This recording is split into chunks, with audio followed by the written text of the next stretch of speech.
Well, healing is not about forcing the body. What we're doing is we're creating an environment for longevity from Hmm.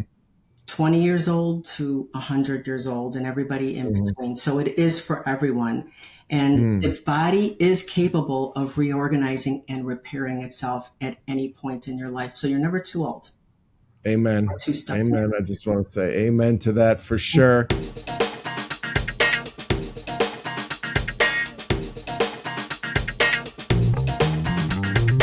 Welcome to the Rhythm of Life podcast. I'm Steve Ordower. Today's conversation is one that I think a lot of people need to hear. In a culture that often tells us to push harder, work longer, train harder, and simply power through pain, what if the real path to healing isn't about doing more? What if it's about restoring balance? What if it's about regulating the nervous system, calming inflammation, reconnecting the mind and body, and creating the conditions for healing to occur? My guest today is Kipling Solid, a health and wellness practitioner who brings together decades of experience in fitness, muscle activation, Pilates, nervous system regulation, recovery, and red light therapy. What I found especially refreshing about Kipling's approach is that she doesn't focus solely on strength, performance, or appearance. Instead, she helps people understand how stress, chronic tension, injury, inflammation, and even our thought patterns can affect our health, and how small, consistent changes can help us move toward healing. In this conversation, we explore the connections between the mind and body, the role of the nervous system in recovery, why so many people remain stuck in chronic pain and stress, and how modalities like muscle activation and red light therapy may help support the body's natural healing process. Whether you're dealing with an injury, looking to optimize your health, or simply interested in understanding how the body heals, I think you'll find this discussion both fascinating and empowering. So sit back, relax, and please join me for my conversation with Kipling Solid. Well, welcome Kipling Solid to Rhythm of Life. It's great to have you. We've been trying to do this for a while, but it's so wonderful to finally connect. So welcome. Thank you for having me. Yeah, absolutely. And so now, how would you describe what you do in just simple terms? I know it's multidimensional. I know you got a lot going on, but in the health and wellness space, you seem to embody a lot of different perspectives kind of in one person. And could you explain a little bit about that? Well, I've taken an industry that has been a health and fitness personal training industry that I've been doing for years Hmm. and coming to the realization that it's not about strength and power and pushing someone through the exercises. It's about restoring your biology and your neurology. What goes on in the mind goes on in the body. And if we don't connect those, then we're hard pressed to have recovery and start feeling better. And especially with hectic schedules, and people usually come to me when they feel that they're at their wits' end. They're overworked, overstretched, stressed, and they want to know, what can I do next to support my system. Wow, that's a real breath of fresh air, to be perfectly frank. I'm just was kind of processing what you just said. And I've been reading a lot about neurology and biology and the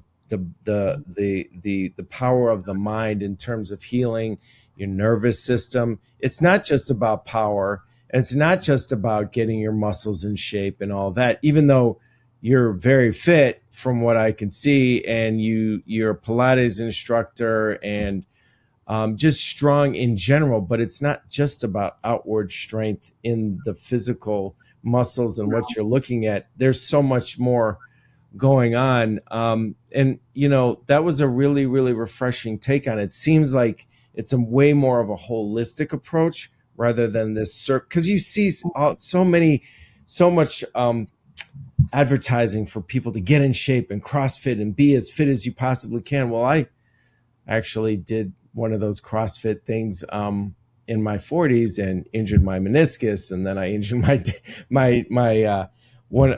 back, and then next thing you know, things went kind of sideways. So that's not really so you want to do exercise that's really good for you at the place where you're at. So I was just curious, what led you to, as we move into this, what led you into the health and wellness field to begin with? Can we go way back? Sure, go. This is a podcast. We can go back as far as you want. So when I was a little baby, no, go It's pretty much going to be ahead. that way because people ask, when did you start thinking about this? And I Mm, think there was this I observed a lot, and I wanted mm, to know the why. mhm. And I think one of my earliest experiences being young is walking down the street with my mom. I see this older gentleman hung over like a candy cane, and I looked over at him and I was very perplexed why he About how was old were you? 5. Five. Oh, so this, okay. Yeah, we're Yes. going way back. Got it. We're going way Okay. back. I told Okay. you. Okay. And I go over to him. I walked over and I looked and I said, "Can I help you find something?" And he laughed and he went like this. And my mom kind of, "Get over here." And I go, "What's wrong with him?" And she goes, "That's what's happened to his bones." I go, "Well, why isn't anybody helping him?" So with that little story, I was already aware of biomechanics because I was so Hmm. active and energetic as a kid that Interesting. I wasn't understanding that this is what can happen to a body. That was foreign to me. Wow. So that made a lasting impression on, and I think you mentioned something else that happened when you were really young, or something that made an impression on you. Could you tell me that story Yeah, again? a couple stories, but the one that really clearly set me on the path to where I am today, if Mm. anyone could remember in the 70s, Jack LaLanne. And Yeah. my grandmother used to exercise to him daily. Now, I wouldn't let her watch her As the World Turns. I was bored with that, and I would want to watch Bozo. But when she turned on Jack LaLanne and I saw him in that blue jumpsuit and those biceps, I was like, I I want to do that someday. And Really? I Oh. just saw how committed she was to doing Mhm. these exercises. And she lived to 101. And I have a video of her Wow. almost at 100 on the sofa doing her Jack LaLanne elbow to knee exercises. So she stayed Wow. healthy and fit her entire life and And had. and muscle, like having muscle as you age is, I've learned how just Mm, important it is in terms of, yeah. if you want to not be frail as you go into your senior years, it's really important, isn't it? It's profoundly important. And Hmm. you can have, it doesn't, age isn't a factor. I'm getting old, so therefore I see young athletes injured and have debilitating things, brain injuries, concussions. I've seen a lot of things. It's how do you restore their body? And so they might have the musculature, but they're in pain, so they don't have the ability to recover as quickly. Mm. On the other hand, you get, now that we're with all the weight loss modalities, which we won't go into naming those, losing a lot of muscle, right? And what are you Uh, left with? We have to, like Special K, keep the muscle, lose the fat, and it is. And the older we get, we have to have a certain amounts of protein. Make sure we're actively working that muscle. Interesting. Mhm. So, was there any personal health challenges that you experienced that like had you embrace some of your current modalities? Yes, and I think that really If you what don't mind speaking Yeah. about them. Oh, absolutely. Because my path in life has always been about something. If something's not working, Hmm. that's your message, or pain will lead you to a space Mm. to pay attention. Okay, Okay. so pain gets our attention. And I once heard it's like kind of like a drunk that won't leave the party. It's there. I like that. And That's when it funny. doesn't go away, and when I had surgery, abdominal surgery, I had some tears in my abdomen for many Oh, years. Even though I oh, worked around them, I was a bodybuilder. I had oh my. herniations in my low back, but I think because of my tremendous amount of strength in my youth, you can overcome that. But Wow. as the doctors were looking into this, they said, you've got a major tear going on. And so I Oh. thought, okay, great, let's fix it. Well, I didn't realize I was probably in the 2% of people that don't recover really well. And so this was my journey. I would help so many of my clients, and I was so sensitive to what they were going through. I've walked them through cancer diagnosis, Oh, oh, treatments, really? emotional things, Alzheimer's, just dementia as they're Mm. starting. Because I've been with them. I had some of my clients for so many years. So when I got to the point when I was hurting and I wasn't functioning, my world kind of stopped because I was always used to helping others. But now I had to figure out a way, and thus coming up with a memoir that I started writing a few years ago Oh, about stillness mm. and becoming the quiet force is what I've named it. It's not done yet, but it's on its way. And I Quiet. What's the name of it? becoming the quiet force. And Okay. And really it's not a program or a prescription, it's a return to stillness. So someone who's moved my whole life and now I can't really move and I'm in pain. And it was adorable when my clients would say, because I have a lot of them online, and okay. when I wasn't doing well and kind of hobbling around, they'd go, "You're getting faster. You went that way and you came back a lot faster than you did last week." And I thought, yeah, but every hurdle, even if it's minuscule, is a Mhm. hurdle. That's what I try to share with my clients. I try to reinforce recovery isn't overnight. It's a process and it takes time, and love yourself and be patient. And I found all those words, how you feed others that, but what do you do when it comes to yourself? Do you Right, show right, right. love and patience for your own healing? So that was What? my journey in getting into the red light as well. Oh, which if we're definitely going to focus a lot of this interview on, which I'm very excited about. I'm very intrigued to learn about. But what's interesting about what you said, well, there's two things. Number one, to be a really to be someone of service, whether that be a healthcare practitioner or a teacher Mhm. or a coach. Um, there's a certain level of sensitivity that really helps in that endeavor and that mission, really. And when you have gone through it yourself, it really becomes a mission. Mhm. And your level of awareness and understanding is heightened tremendously because now you understand what it's like to go through something difficult and to come back from that, which obviously you do, which is super, super empowering. And also, you said, you had to get back, you wanted to get back to stillness. So, do you incorporate, because, I've recently started to get into yoga and I'm going to start doing it more. And I have a meditation practice that I do several times a week and now starting to do it every day. And that's just extremely helpful and beneficial and therapeutic and Mhm. probably great for my nervous system and probably just great for me in ways that I don't even really understand right now. So are you combining these type of thought processes where it's about, nervous system regulation in terms of controlling your mind and Mhm. therapeutic for your mental health, as well as actually there's such a intertwining of your mental health and your physical health as well. Would that be safe to Mhm. say that you kind of combine these two to some? Absolutely, because even Dr. Joe Dispenza says what wires together fires together.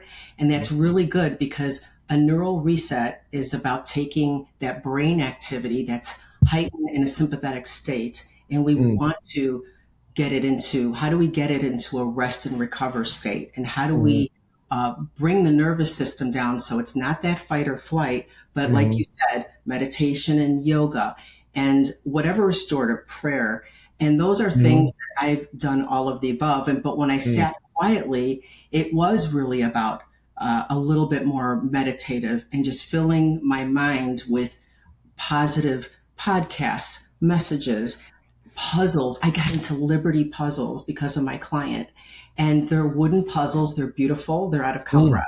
mm, And the reason I specifically say those is because they have all mhm, these amazing shapes. And one mhm, will be a star or, a javelin. It's cool. mhm, And what I found, that stillness and sitting there and getting my mind directed on something, I just found so much calm. I still do them. I love doing puzzles.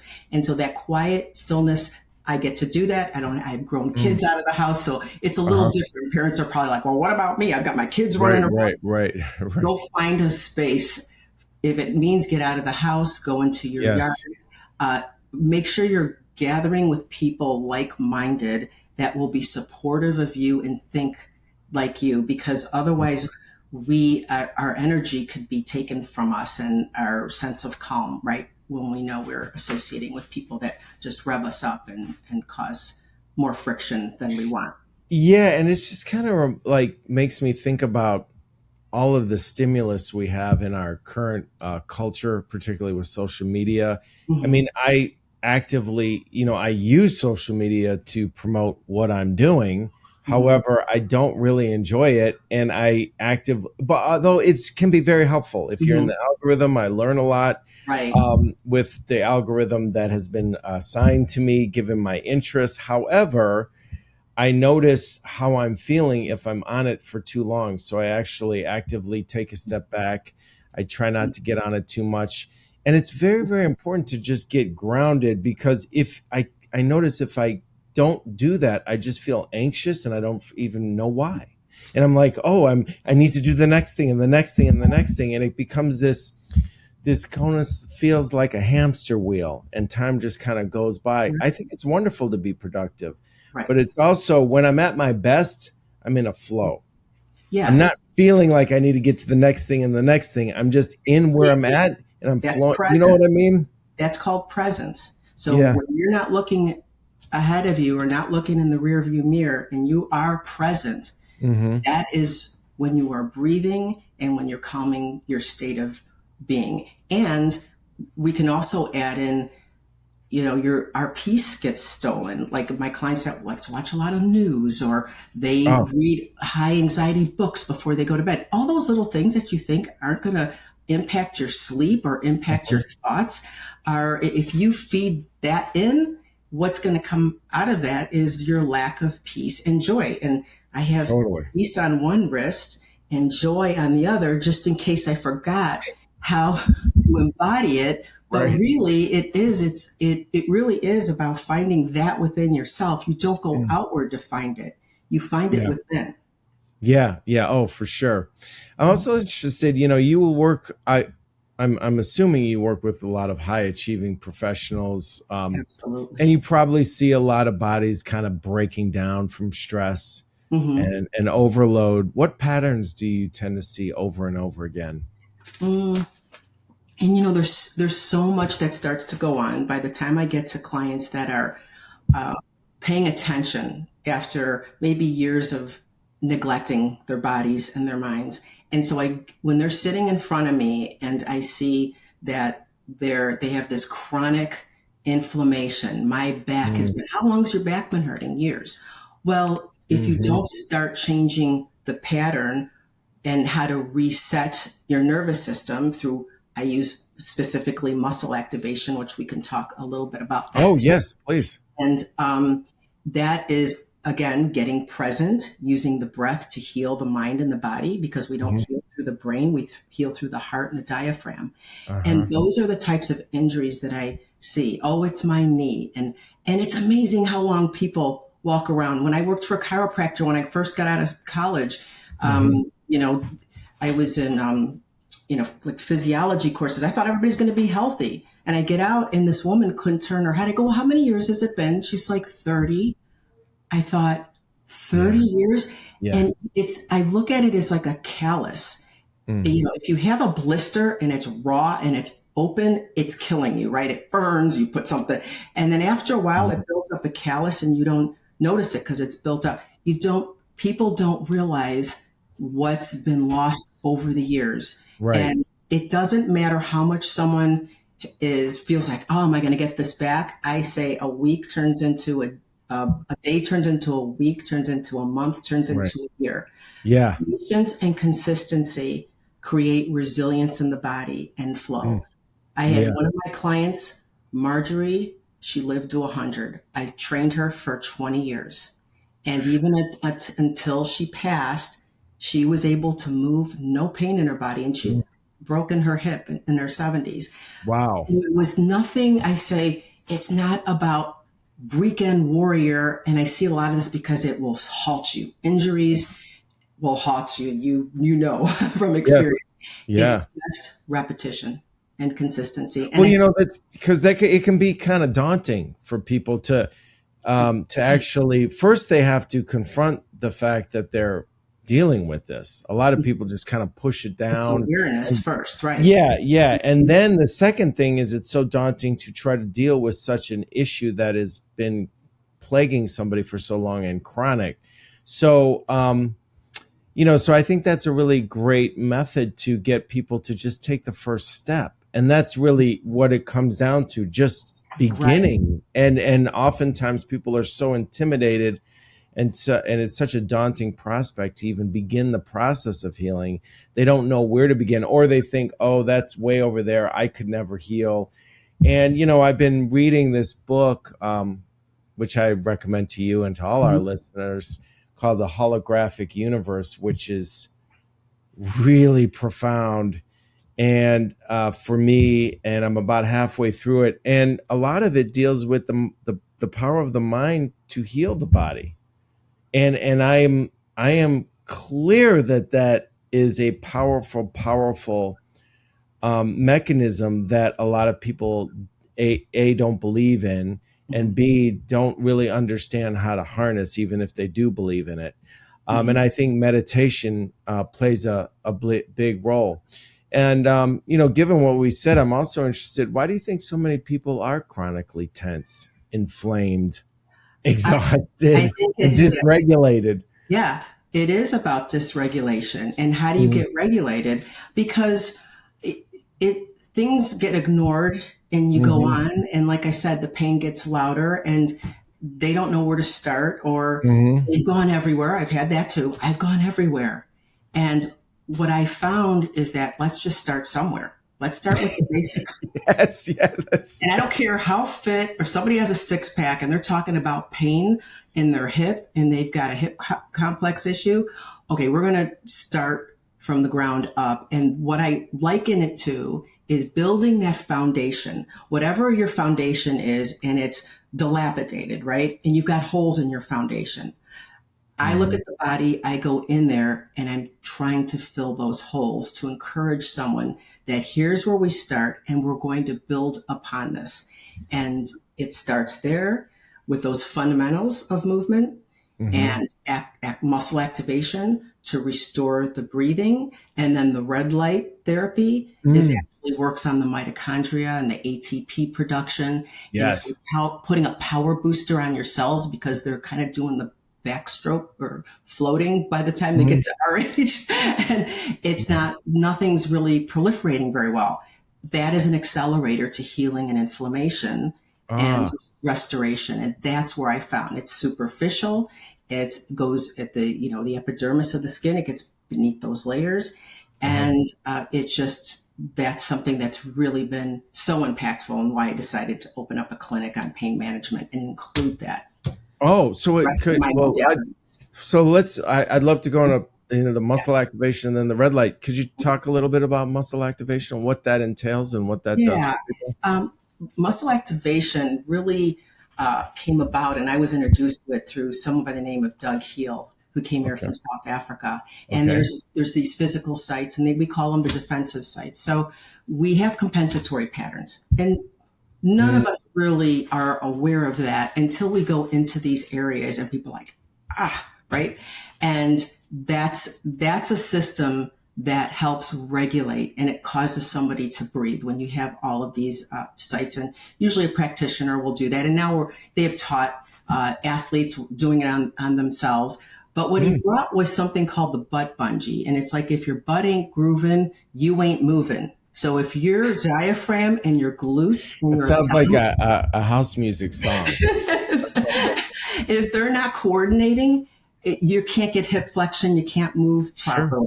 Sure. I took this butt bungee, which is so cool. I woke up one day in 2013. I sat up in bed, I wrote it down, and I could do all the activation sites standing stillness. Again, mind you, someone who can't stand still. Standing in the bungee on all planes and addressing pelvis stability and shoulder girdle stability. Because where's your core? It's a condition, not just a location. People go, my core is weak.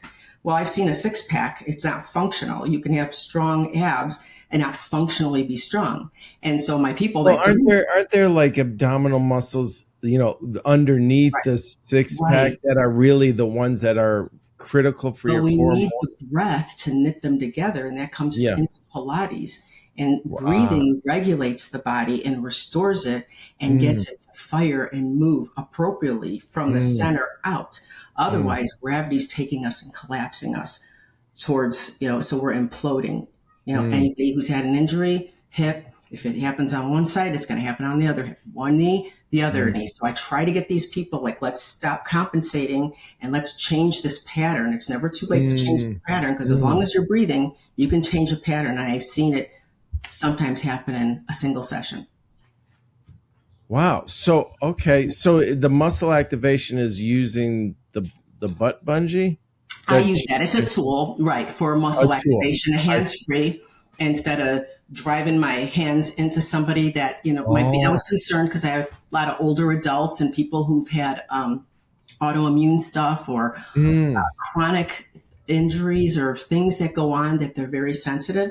So mm-hmm, I'm able to say, here, stand in this and mm-hmm, let's give it about 5 minutes. When you step out, what do you feel? And they're like, mm. I don't know what just happened, but I feel better and my knee doesn't hurt. And that's when we're firing from the proper muscles, from the core on out to calm down the extremities. Your extremities, meaning your arms. We try to leverage. People have injury and elbow problems because you're leveraging from here. We have to leverage from our core out through center, and then everything flows so much easier.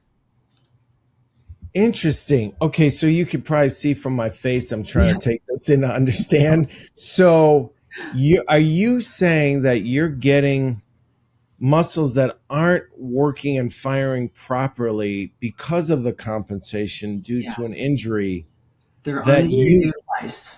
so you're getting them, you're focusing right there and saying, hey, you got to activate this and let me help you, Mm-hmm. whether it's through your hands on them or Mm-hmm. through this the apparatus that Mm-hmm. is known as the butt bungee. I Mm-hmm. love that name. Yeah. And so, that's basically what you're doing. You're getting the muscles that should be activated to, hence the name, muscle activation, Mm-hmm. to be utilized in the proper way, in the most beneficial way that oftentimes a normal person wouldn't really understand how to do. Is that safe to say? Exactly. Yeah. Yeah. Oh, Because it does seem so perplexing when I mm, try not to give too much explanation because, as you can see, I can tell somebody all I want about it, but until they feel that sensation, yeah, it's a sensory yes. thing. Until they sense, Mm. here's what I was feeling before, and I actually do a muscle test too, and we do Oh, it before and after, and they look interesting. at me and go, I go, well, I just got you to breathe. That's the hack. And it's, do I use this every day? Yeah. Well, do you brush your teeth every day, twice a day? Then Oh, use this, utilize oh, this. okay. So not only are you getting muscles to activate properly and sometimes even at all that aren't being activated Hmm. due to this compensation paradigm they Hmm. got going on, but you're also getting them to breathe in the proper way. Is that safe And to I say? don't, Which yeah. helps the muscle fire? Is this, and it's all intertwined. I don't tell them we're going to breathe because what happens when I tell you, okay, we're going to breathe, all of a sudden you're thinking about how do I breathe? Oh, okay. How do you want, there's a million books out there. Uh-huh. There's, and you can, we just talk and I chat with them and I get them to notice things in their body. And it's very, it points out the compensatory issues that I never thought it would. They'll say, okay, I'm starting to feel something here. And that's the part of my back that hurts. Well, that's the one that's been overfiring. And we're trying to say to that muscle, go to sleep, rest up, let the rest of the body, it's a village here. We need all the muscles to participate. We don't need the most injured muscle to say, I'm doing it all. And that's kind of what our bodies do subconsciously. Mm. Interesting. Wow, that's really fascinating. And then you also mentioned you work with red light therapy in conjunction with this, and I happen to know that just a little bit, and I'd love to for you to explain why red light therapy, why you've embraced this modality, because my understanding is that, like just Mhm. what you just said, it um, it activates ATP, which is basically your body's energy currency that is created from the mitochondria. And red light therapy, for some reason, which I'd love for you to explain why, it really enhances that production to a great degree and Right. allows us to heal. Could you talk a little bit about that? Yeah, and I think that we got to start with Dr. Andre Metzer in the Okay. 60s. People say, well, red light just like it's just kind of blowing up, especially out here in Arizona. We've got red light spas every other corner, it seems like. Oh, right, And I right. just took a little twist of how do we use a variety of tools in 30 minutes and get someone to walk out like a wet noodle, feeling like I'm so relaxed. I go, it's how the other half lives. Wouldn't it be Mm, nice to? So there's a lot of research. There's been thousands of papers written up on red light. Just because we've mhm. now heard of it, it doesn't mean that it hasn't been uh, being researched since the 60s. Oh, so that's what I was going to ask. So it's been around since the 60s? The laser light. So Metzer came up with, uh, they were called shaved mice. Why? Because they were shaved. And they were trying to figure out if red laser light can heal cancer. It did not do that, and it does not do that today. So it's not a protocol for it. But they Okay. noticed their wounds recovered faster, their hair grew incredibly quickly.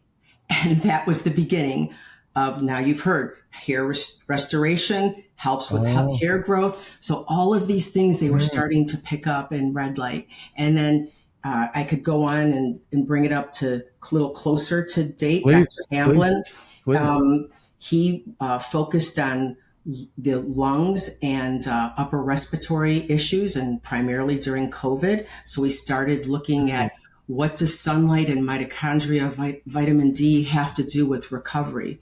And he did use one of his patients that wasn't oxygenating properly, lung tissue damage, was very ill, rolled him out into the sun right before they were going to intubate him, and realized 30 minutes a day that he was recovering and his lungs were starting to heal up. And so we said, okay, we're going to look more into this. And it's the not just the red light, but it's the near infrared.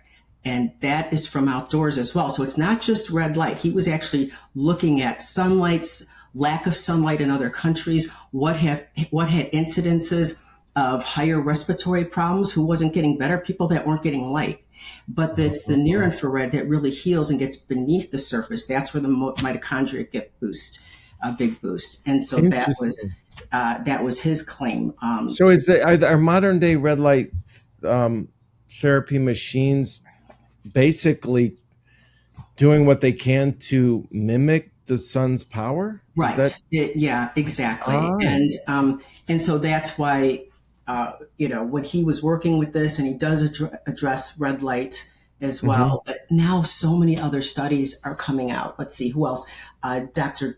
Glenn Jeffrey is another one. He's talking about visual health, and he's out of London, and Mm, they're looking at macular degeneration, eye issues with children, and really?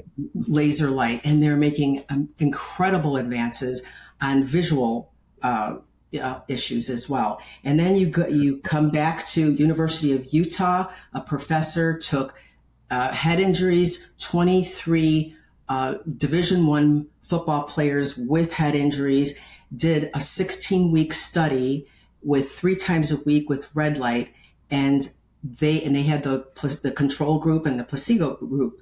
They gained their brains healed up. They were starting to regenerate and feel better. The other ones that didn't do red light regressed. They got actually worse at the end of the study with doing nothing. So I'm And assuming red the ones that got better, all of them had some form of light. possibly CTE. Is that Well, just or different types or of on the road? trauma, like head Oh, trauma trauma. throughout their, Right. throughout their season, perhaps. Sure. Um, Football is just rough. right? Yeah. I mean, And it's just so now they got a grant for like $4 million to take 300 athletes and study them. So wow. they've got the attention of, people in, worldwide, especially practitioners and people that are interested in talking about healing and healing without medical procedures or anything, but this is a Hmm. very natural thing that you can do, and you can do this daily. You want to make sure that the dosaging is proper, because a lot Right. of times you and I talked about this a little bit before, Mm. it's not all created equal. Red lights, No, no. knowing what kind of, the Yes. numbers are important in the red. Yes, actually. And I want to ask you that. But first, I just was curious. So, specifically, to give our audience an understanding, like for me, the reason I started embracing red light therapy is because of, I need my nerves to heal. And I'm also interested in tissue healing and Mhm. regeneration from injuries. Can red light therapy address those things if you're using proper equipment? Proper equipment, using it regularly, and it, of course, once again, not to take away from seeing your doctor. Like, everybody needs to make sure that the doctor's on board, especially with my clients that are doing chemo or have Mm, autoimmune problems. And I love that the major hospitals across the country have given my clients the okay after their knee surgeries, after mm, using certain medications. They say that's fine. So I get permission really? and make Wow. sure that they're on board with it. And I love hearing that, instead of saying, no, no, no, don't use that. They are very much aware of the benefits. And they just say, if it helps you, try it. And that's how I look at it. One of my Hmm. clients the other day has been coming to me at the office for about a month now. And she Mm, asked me, she goes, how am I going to know this is helping me? She's had these, like almost 30 years, she's had migraines, and she's in mm, a study right now. And hmm. she came to me and she's starting to feel better. And I said, what will determine if this is working? It's like, look at how you're feeling on a day to day basis. You're taking less medication right now, you said, and you are feeling better. You have days that aren't bad, or that if they're bad, you're rebounding faster. You have to look at all these little incremental things that matter.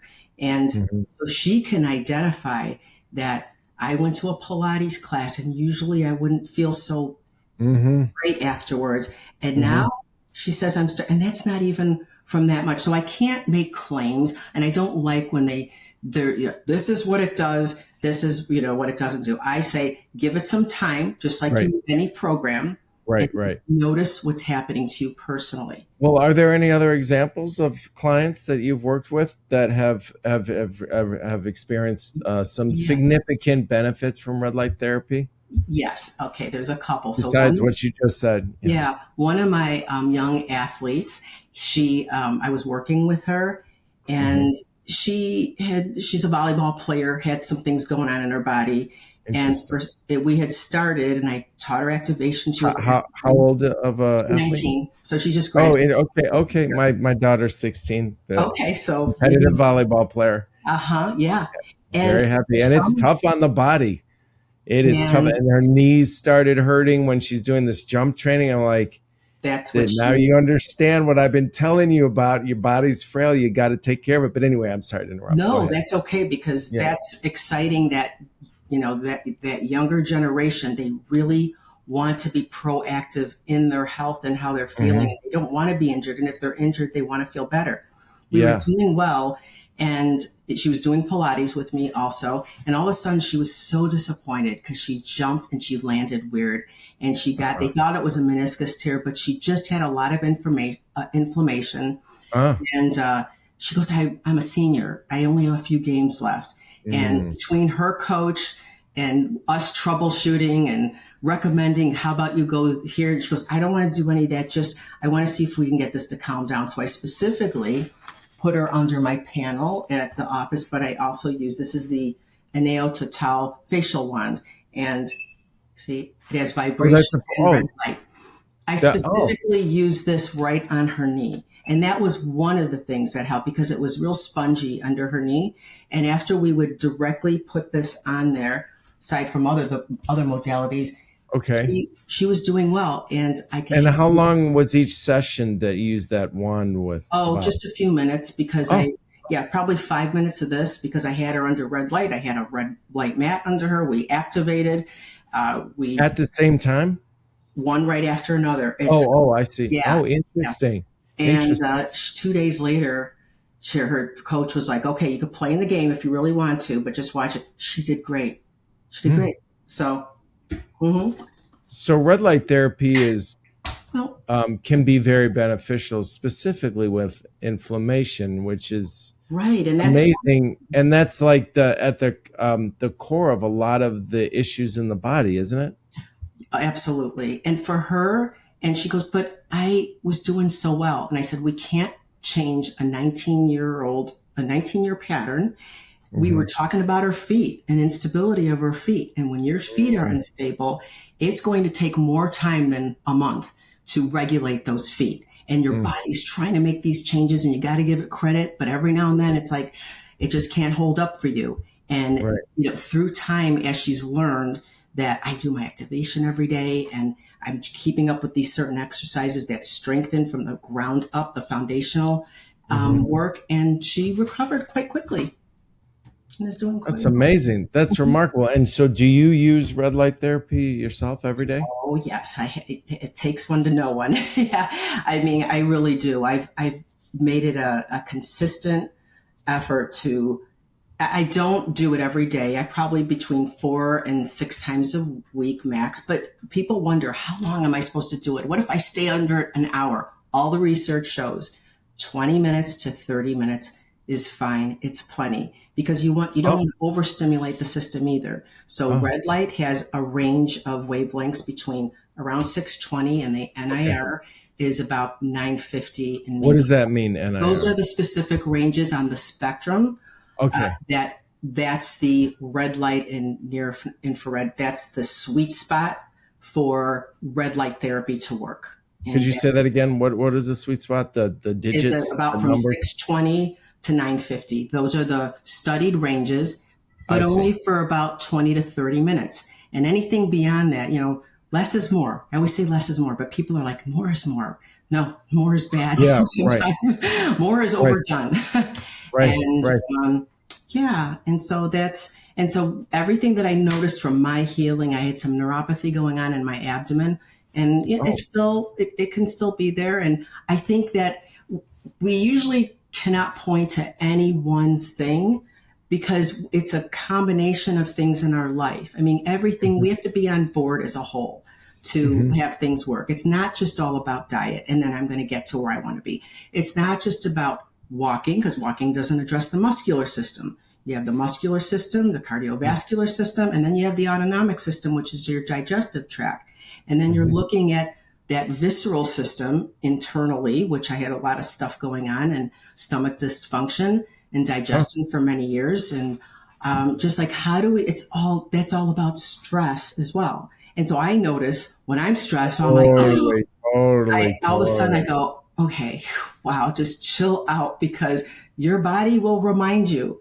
And it's just going to be an area for me that I will have to be mindful of and I can't ignore. And then just use everything that I'm preaching and teaching with on myself to cope and heal daily. And it's a So has red light therapy helped your neuropathy symptoms? yes. Oh, it has. And so does it also just please Mhm. forgive me if I'm Yeah. assuming, but does it calm your nervous system down in Yeah. general? It will. That's what it does. It calms and restores the nervous system Ah, to rest and interesting. recover. So again, Oh, it's one tool of many many. that I'm Right, using. So right, it takes right. a network. Uh, you know, Not everybody could meditate. And so when I tell people they're standing in the bungee for 5 minutes, I go, if I told you we're meditating right now, you'd be like, I don't have time for it. Right? Right. I go, you have 5 minutes? But it is a form of meditation. It I mean, is. yeah, yeah. I It mean, I is. stand I stand outside every day and get Mhm, natural sunlight in my eyes. I'd have mhm. take off my glasses, stand out, ground, bare feet on the earth 10 minutes every single day, and I don't look at, and I don't and I know that's a form of meditation, and I understand that that's the center of peacefulness, and that's really really helpful. But what's really interesting about what you said, which I've been coming across more and more in my general search in health and wellness and education, and that's, the stress lives in the body, and if and it will manifest physically. For those of you who don't know, now you know. I mean, that's the news, because I've heard this over and over and over again Right. from people who are social work therapists, trauma Right. specialists, and practitioners across the board, similar to what you do. And if you don't deal with that stress, your cortisol level will be high, and it'll just wreak havoc on the body. So, Mhm. this is one modality to deal with this, along with a whole lifestyle, analysis, which is really good. I mean, being mindful, having peace in your life, relationships, putting good things in your body as opposed to processed crap, Mhm. drinking proper water as opposed to, non-filter water. I mean, all of these little things add up. So when I like what you said, just like, let's start with just something simple and then just add the next thing and the next thing and get into a flow. Because oftentimes people will just grab that next bag of chips and say, Right. like, why even start? It's just It's like, like, I I'm too far surrender. gone. I'm weak, right? Yeah, And I'm too it's far gone, and this gives me comfort. And it's like, what's really interesting, and this started kind of transforming with my daughter, when she would say, "Oh, but I like this snack. It tastes good." And I said, "Well, what?" And I didn't judge her. All I Mhm. said was, "Well, when you start making a connection between how you feel and putting healthy things in your body, that will be a lock, and you'll be motivated to put better things in your body more often of the time." Mhm. And that really started to play itself out in the best way. I mean, that's when things start really getting taking shape and getting a sense of momentum, when the Yeah. person experiences it, like you were Right. saying. When they could see that, I mean, because they're taking initiative. So you create the awareness, and then they Mhm. activate. Maybe they'll try it, and then that accelerates healing because now they see the benefits in that. Totally. And it's the Totally. same. I can go speaking to the point of not, being fearful or analysis paralysis about I don't know whether to get started. That's a mindset, right? And Yeah. fear can be healthy because it gets you to move through, or fear can hold you back. And it's a Yeah. decision. Totally. It's really Yeah. an awareness. And so that is really important because that moving through fear is resilience. And we are Yes. made to be resilient human beings. And Yeah. we have to kind of own that power. And Yeah. that's the power of our mind and not listening to the messages. I just heard a surgeon talk about, not only 80% of what's in your head, but he said it's negative thoughts. Like you've got all this stuff going on daily. Like, what are you Mhm. doing to oppose those or to change that thought process? Right. It has to be awareness and taking steps towards, I'll start with this. Maybe it may not be a whole regiment of things, but start somewhere. Mhm. Well, that's why I'm sure it's extremely beneficial for your clients to come to you, and then you can kind of guide them, because oftentimes it can be very overwhelming for people that they Hmm. don't know where to start, know what to do. Oh, And you've been through it, and you have a certain level of sensitivity, obviously, and you mhm. have like a wide body of tools to draw from to cater this. And how would you describe, if you were at a party or a social event, and somebody said, "What do you do?" How do you describe the totality of what you do in a nutshell? Like, how do you talk about yourself? Oh, well, personally, I mean, from my experiences, I think the overall umbrella is it's about pain management, but not just managing pain, but what steps do you take in your life to start recognizing that if I don't do something about this, this is going to linger for years to come. And how important is it to me to feel better and to, Mm, because usually if I am at a party, oh, well, I've got this little hitch in my giddy up and it's been there for a long time. And that hitch in your giddy up will stay there for another 30 years if you don't do anything about it. But yeah. what Yeah. steps can you take other than just come in and see me? I would say start with breathing. Lie on your Yeah. back in the bed in the morning before you get out of bed. Close your eyes, hands on your belly. Take Yeah. deep Well, breaths. Just notice, are you breathing from your chest? Are you already stressed out from you just getting up in the morning and having to do things? Or can you do that in the totally. morning and night? So that's a good starter package. Well, I mean, to me, I'm kind of taking this in my own brain is like you are a health and wellness coach. You're like a vitality coach that will take somebody from wherever they're at. You'll meet them. You'll understand them, and that's a big part of it. People just want to have somebody hear them and Right. meet them where they're at, and then take them to the next level. And that's really, really profoundly empowering if you're effective at it, and I have no doubt that you are. And I was also wondering, getting back to red light therapy, what are the distinctions? So say someone such as myself is really interested in possibly even, because you go to some of these places, like we discussed. I went to a place not too far from me, and I was doing red light therapy with the 2 panels, and the Mhm. very big, and you got to pay the monthly fee. Right. And if you think, I'm really heavily considering getting one for my home, but I know that, you get one on Amazon, it's going to be not that powerful for a variety of reasons. Could you walk us through the distinctions and what to look for, and kind Yeah. of give our audience a sense of what to consider if they're thinking about doing this themselves? Well, I have thoughtfully gone through this. It's like, what would I Oh, want to use and have my family use? That kind of question. yes, The safety absolutely. precautions, and so I'm an information junkie at heart, and Okay. so I dive into those studies. I dive into what is the manufacturer, what are do they have standards and certificates? That's really important. So there's Mm, different certifications, and I could tell you different certificates that were important to me. So since please. I am a distributor of Ah, panels and red light mats and the red light wand, that one's FDA approved,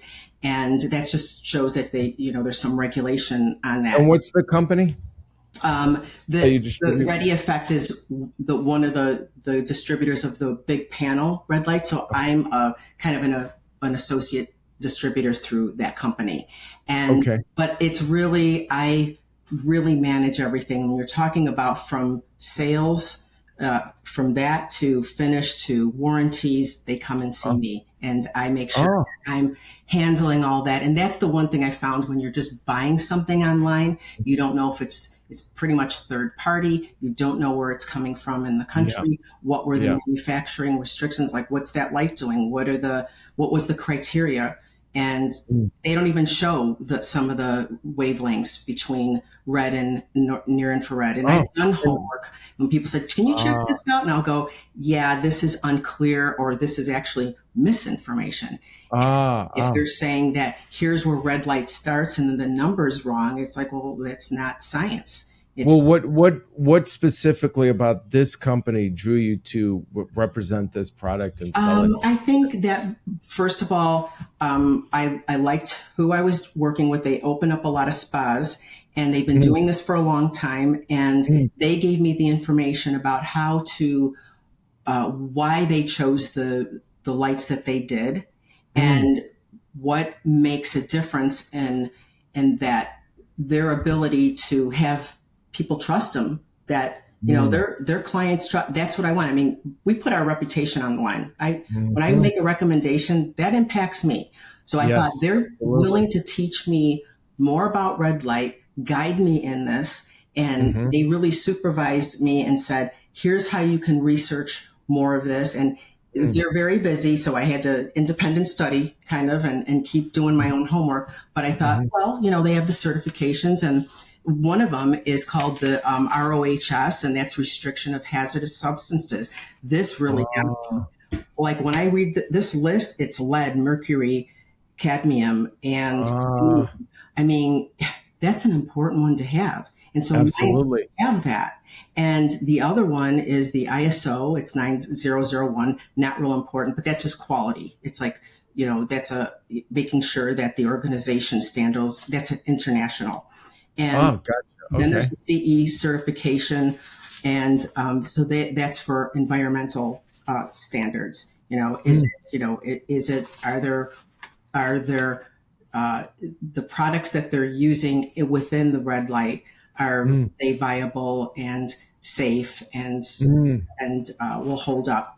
And the FCC certification. Yeah, and also you want it. I mean, you want it to be durable because when you start getting into the higher tier, it's not They're not cheap. I mean, inexpensive. Yeah. So it's yeah. real investment. And kind of how I look at it is I've always looked at, like, because I've sold fitness equipment throughout the years and Ah. gym memberships. And, I don't Mhm. like to consider myself, I'm not a salesperson. I go with Mhm. what I'm passionate about, what I've experienced, and what I have Right. insight and some knowledge to, not just like, here's something that you can, Yeah. it's important to me. And if I'm doing it and using it, then I'll make some recommendations. So Right. all of Right. these are important in the certifications. And the other one is the FCC Ah. certification. That's the Federal Communication Commission. Okay, so that's the Yeah. How EMI, does the electromagnetic emissions, right? So they tell me, how Ah, do I these, was wondering, like, why does the FCC involved here? But go ahead, yeah, please. and what are The the, EMF, yeah, EMF. what are the emissions coming out? And so I actually bought a Ah. meter so I can get the frequencies, because I, at my club right now, has red light, and you can kind of see when somebody's standing. They just got it in, they raise their prices, and it's like, come in our red light. Hmm. And I like this microphone, I see people standing here like this, and I'm going, oh my gosh, like, they have no idea. You stand too close to it. You have to have a certain amount of distance from all of Ah. that. So that's important. Mm, Oh, so you know what? Just taking a moment though, talking about EMF. I mean, what's interesting about, and that's electromagnetic frequency. Is that what mhm. that Yeah. stands for? So what's interesting is this is the type of energy that comes out of your cell phone or your Yes. smartwatch or whatever. And what's very interesting is oftentimes in society there'll be a little bit of information that'll come out that something might be harmful or what have you, and most of society is like, it's fine, you're just Hmm. being too cautious or what have you. But then later on, a decade or two later, these studies will get into the mainstream and realize, oh yeah, that is pretty damn harmful. I mean, we got rid of our microwave about a year or two ago because I started reading more and more about how it could be harmful. About those Not just frequencies. taking all of what's that? About those frequencies. Yeah. There's, Yeah, and taking all of the nutrients out of food, but also yeah. could be harmful to people around there. And now we're hearing, and this I remember a dear friend of mine about 20 years ago when cell phones started really getting more popular. He did this show. He did a cable access underground news show, and he was a great investigative journalist. Hmm. And he said, Steve, these cell phones are going to cause brain tumors. I've been talking to doctors, and now I've learned that people who hold their phones up to their heads, generally, if they have a brain tumor, it's on that side. Gee, I wonder why. So so these things are, I knew and we have somebody. Wi-Fi in the house, and these are things that is there some evidence? It's like people think, oh well, it hasn't been proven, but there's some compelling evidence out And there they're that I leaching from think your should system, from your nervous system too. say that again. Leaching from your own nervous system. And that's why when I say the sweet spot in the spectrum is the red light, is because that's the collectively the holistic part of re-energizing the system and protecting it, Mm. and bringing down inflammation. All that other stuff, it's on a different frequency, and it's taking away and causing other problems. And yeah, and there's a very good likelihood, Mhm. from just what I've read, that the likelihood that too much EMF exposure can be harmful to you. And we're just like starting to scratch the surface, and it's not really that much in the mainstream. So what you're saying is, Yeah. when you're looking for red light therapy panels, you should be aware of the EMF exposure. Is that Well, correct? right. And just look for the certifications if you're looking, where are they? Are they showing them? If they're not Mm. showing you anything and you can't get to Oh. the source, I would just question it. Like, why Mhm. aren't you showing it? Why are you just showing me? Usually a reason. Yeah, right. There's usually a reason. Yeah, Mass why right. information is being disseminated or not. Like Right. Bear just the company Bayer and Monsanto just one bought the other, and now you've got Monsanto that's causing cancer with Roundup, and Bayer's selling Oh, the chemotherapy for the type of cancer. It's just it's dark. But anyway, I digress. yeah, Please. and that's the thing. So if we're getting all these negative forces around us, what's the frequency that's going to sustain us and Mm-hmm. keep us um, like whole, just connect Mm-hmm. whole. And music's another thing we haven't talked about frequency. I put music on. I'll do a certain megahertz of music when Mm-hmm. they're getting their treatment because now Mm-hmm. we're getting the auditory. Some people are like, I don't like music, but that's okay if they don't like it. Yes. But Yeah. really, music is healing, right? And Oh, totally. I mean, we had, as a matter of fact, I interviewed someone not too long ago on the podcast, John Stewart Reed, who was a audio engineer turned physicist, and I interviewed him about frequency healing, and he actually has a whole playlist of specific music that will actually help you calm your nervous system. But then he said you got to get some serious headphones that can deal with the level of the dynamic range of frequencies. And so I have them and I've used them, and it definitely helps, no question about it. And that's really, really important. And we're all, I mean, what I'm learning more and more is that we are all energy and we are all frequencies, as per this book, The Holographic Universe. I mean, the more I learn, the more I realize how much we are just energy and exchanging energy. And if we start understanding this more, we can actually create real lasting health, as opposed to, much of our healthcare system is focused on symptoms right. rather than root Right. And we causes. can't depend on that or rely on it. And people are seeing through that. The doctor just told me to go do this or take this. And it's like, do you want an alternative that not to take away, never to take away with what your doctor's telling you? That's not my lane. What I'm saying is Right. add in some of these other things and just see how you feel. Try it. Yeah, Experience exactly. it. And you might be pleasantly surprised, which is the case 99% Yeah, of the time.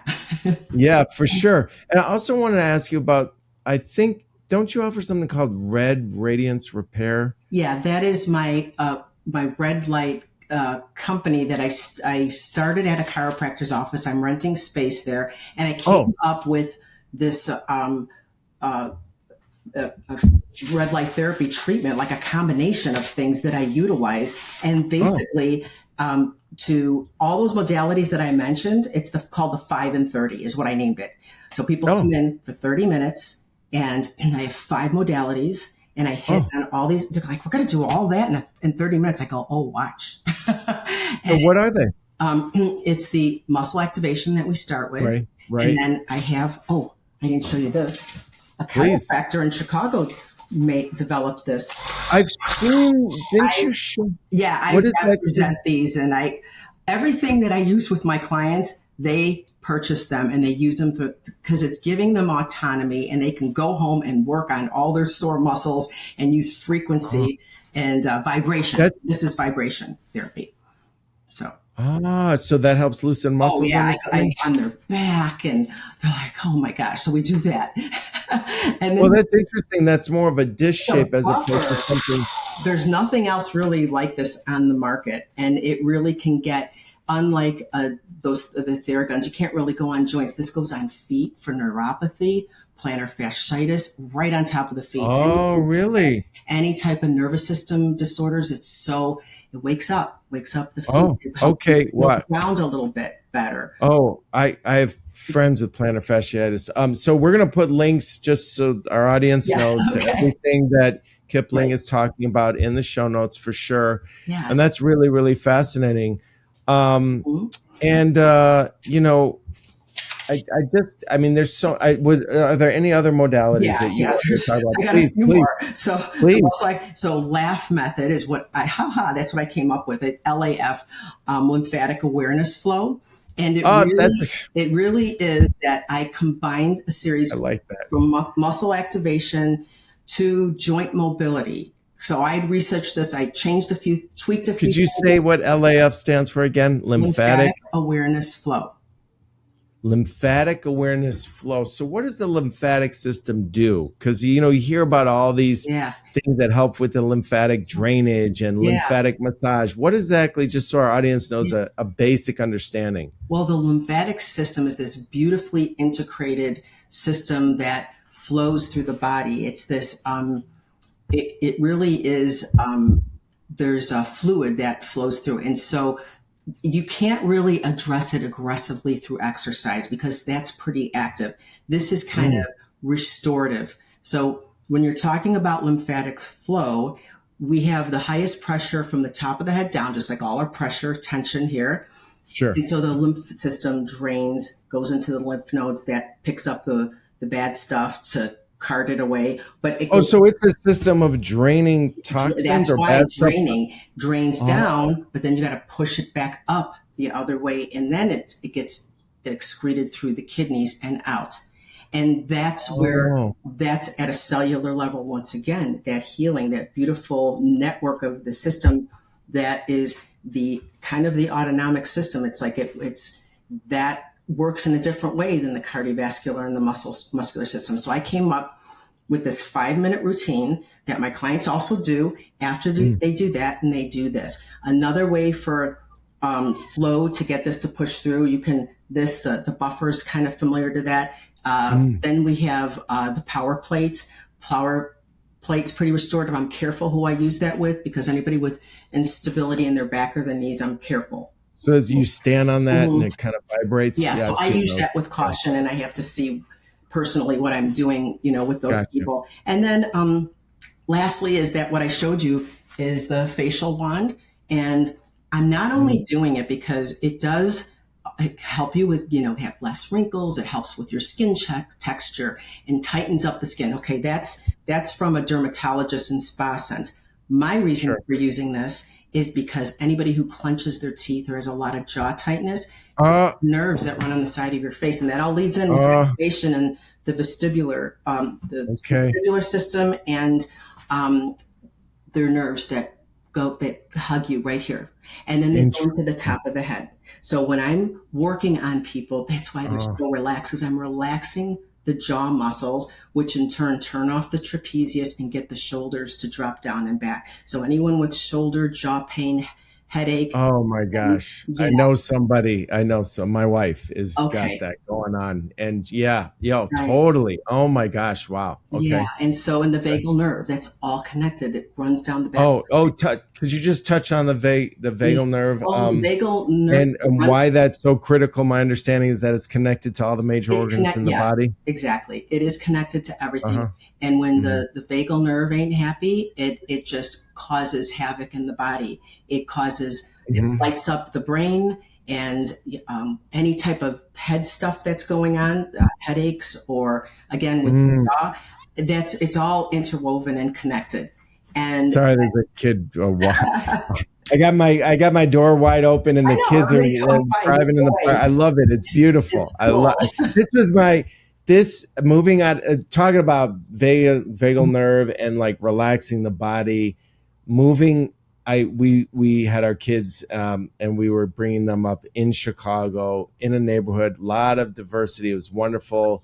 We moved just outside of the city and we live on a parkway. My stress level went way down. It was very, very therapeutic. So there was much in life. That was a very well-timed hello, Steve, by the kid when you're talking about the vagal nerve. And it makes all the difference. And you see all of these things. I actually got myself a pulsetto thing that, helps a little bit, electric stim on the vagal. The diaphragm, the heart, like it controls everything in the body.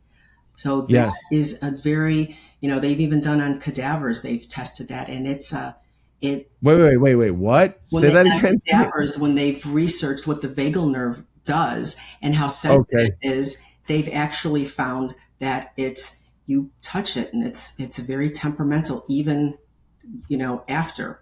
So there's a reflex that happens that I was like, you're kidding me. Read it a long time ago, but I just got fascinated with that because I didn't know it, just how important something that is the major vessel that runs through your whole system, controls everything in your body. Yeah, and if you don't address it, and if it's too wired up, my understanding is that you're always in this feeling of fight or flight, Yeah, and you never exactly. need, because the key to dealing with our modern culture, from where I sit, is actually having a sense of peace and calm and flow. Because if you don't get in touch with your sense of peace, you're just like one big ball of Twitchy. reaction.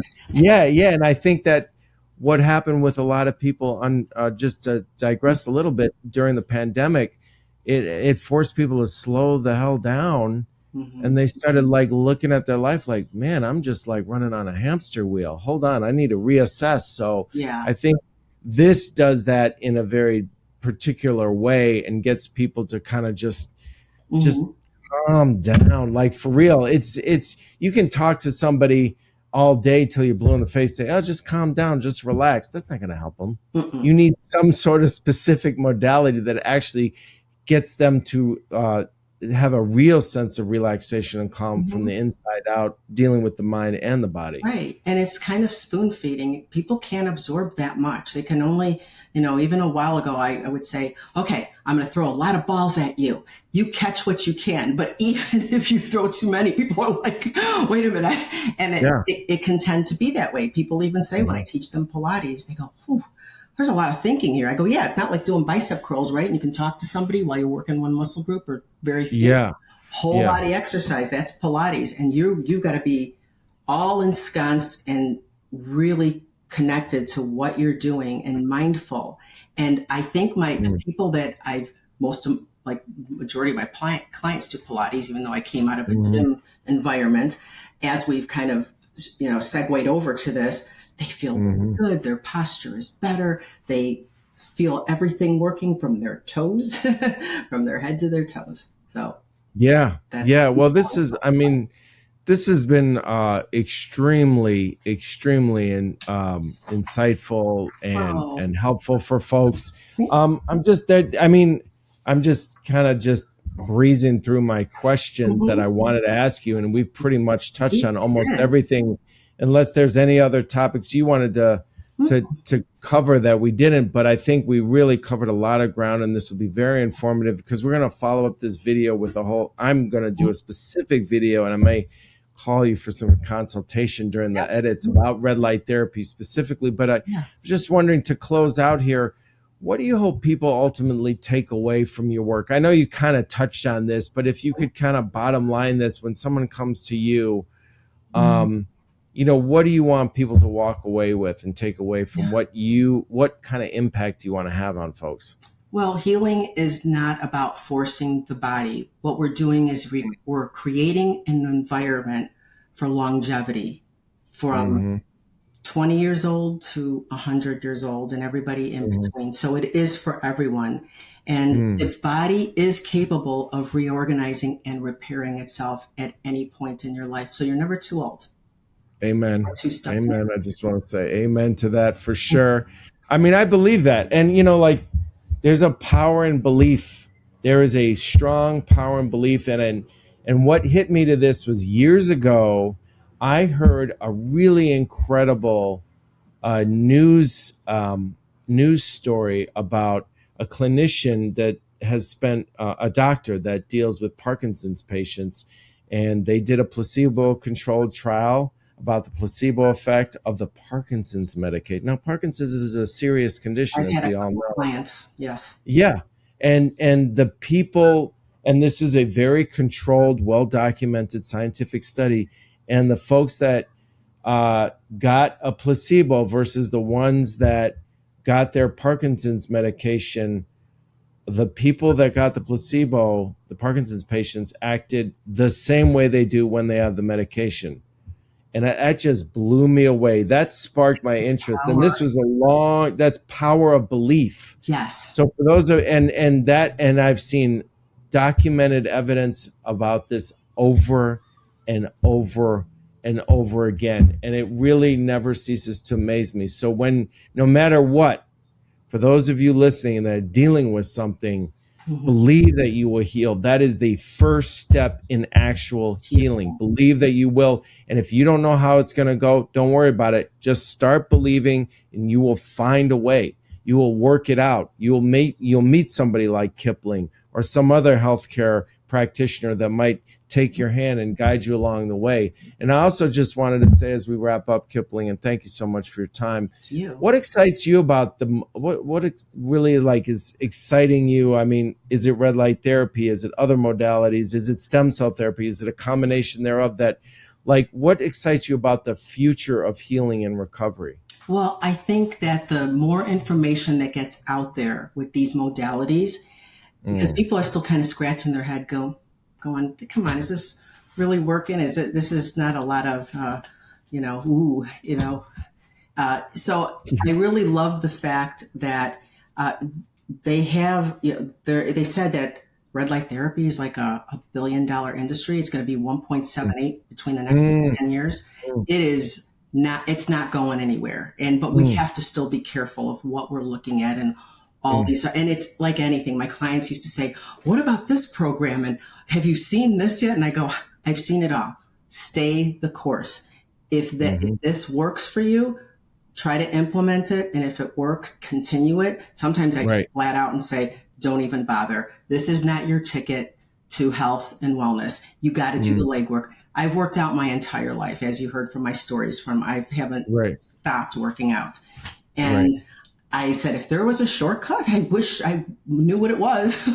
Because I said, I wish just like when you save, your finances and you invest, like you could invest on the front end of your life and just be fit forever. But I go, no, your body's in a state of decay and deteriorating. Unfortunately, we're trying to combat that the best that we can, and to feel good and to feel, young and alive and healthy. And that's the other part that I get out of it. I feel joyful and I love working with my clients. As you could tell, just a little maybe, that I enjoy doing this even after 35 years or something like that. It's obvious. That's why I asked you to be on the show. You're just filled with authenticity and it's wonderful. And, and that's genuine, and you can tell when folks are. And, it's really interesting. And along with what you were saying, and just to touch on what you were saying about the red light therapy with the doctors, and you were asking permission and some of the doctors are saying this is okay, is that, more and more we see, mainstream healthcare and mainstream media are very, very slow to embrace modalities that actually help people, to just put it bottom line. I mean, so much of our thinking in this country is completely upside down and ridiculous on so many levels. I imagine I'm preaching to the choir here. And but what's interesting to me is that some of these modalities are starting to be embraced in the mainstream arena, like red light therapy. And of course, they're never covered by insurance because that's a ridiculous industry as well. So, but at least they're becoming more and more available, and people are becoming more and more aware. And hopefully, as we move forward, they won't just be available to rich people. That's I tell my clients too, you are worth the investment. And as I started to say earlier, I've sold other things. It really is about, figure out, I do the math. Like if I paid this for a month, how long would it take me to pay this off? And what's the value? I remember I had a bad mattress and my back was hurting every time I got up. And I finally invested in, kind of a little more expensive, but that felt good. I mean, it's expensive. It doesn't always mean better, but I got a better mattress. And I said, that was worth my investment, because I don't want to wake up with back pain for the next 5 years. And I know that that's where it's coming from. So if you know what's going on with you, make sure you're worth it. Invest in yourself within reason. It's good. It's all, you have to adapt to what you're able to do.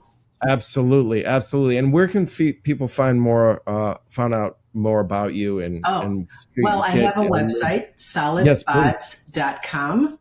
Okay. And that has everything that we talked about today. And I'm on Instagram and all the major platforms. And and we'll put links to all that in the show notes. Yes. Yeah. Yeah, absolutely. Wonderful. Well, it was great to have you, Kipling. It was really inspiring. And thank you so much for your time and the information for our audience.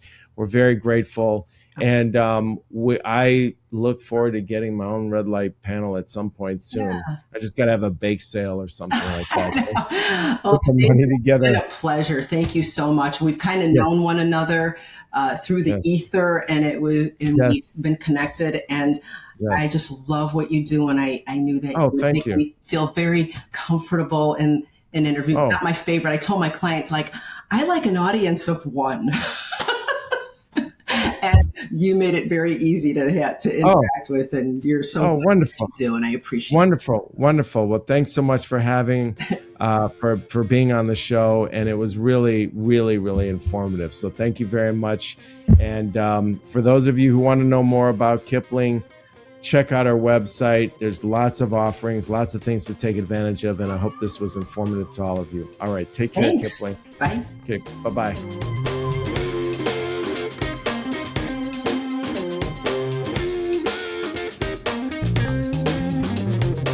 As we wrap up today's conversation, I think one of the biggest takeaways is that healing is rarely about a single solution. It's not one exercise, it's not one supplement, it's not one treatment. It's a process of paying attention, of listening to the body, of calming the nervous system, and creating the conditions that allow healing to occur. What I appreciate about Kipling's approach is that it reminds us that recovery isn't just physical, it's emotional. It's neurological, it's energetic, and often it begins with something as simple as awareness. I want to thank Kipling Solid for sharing her insights, her experience, and her passion for helping people move from pain to vitality. And as we continue exploring the many dimensions of healing here on Rhythm of Life and Vital Circuit, our next episode takes us into a fascinating and rapidly evolving area of health and wellness. I'll be sitting down with Lisa Solomon, an educator, researcher, and advocate in the field of psychedelic-assisted therapies and plant medicines. We'll explore the emerging science behind substances like psilocybin, ketamine, MDMA, and ibogaine, and discuss how researchers, clinicians, and veterans are using these therapies to address trauma, PTSD, depression, and addiction, and other challenges that have often proven difficult to treat through conventional approaches alone. We'll also discuss the importance of preparation, integration, indigenous wisdom, and why many experts believe these therapies may play an important role in the future of mental health and human healing.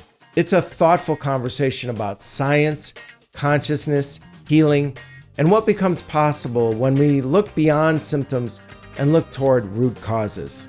This show was produced by me, Steve Ordower. The editor is Adam Shakur, and the graphic artist and social media manager is Carrie Tanner. So be sure to subscribe, follow, and share this episode with someone who might benefit from it. And until next time, keep asking questions, keep learning, and keep pursuing a life of greater health, purpose, connection, and vitality. We'll see you in the next episode. Thanks for listening. I'm Steve Ordower.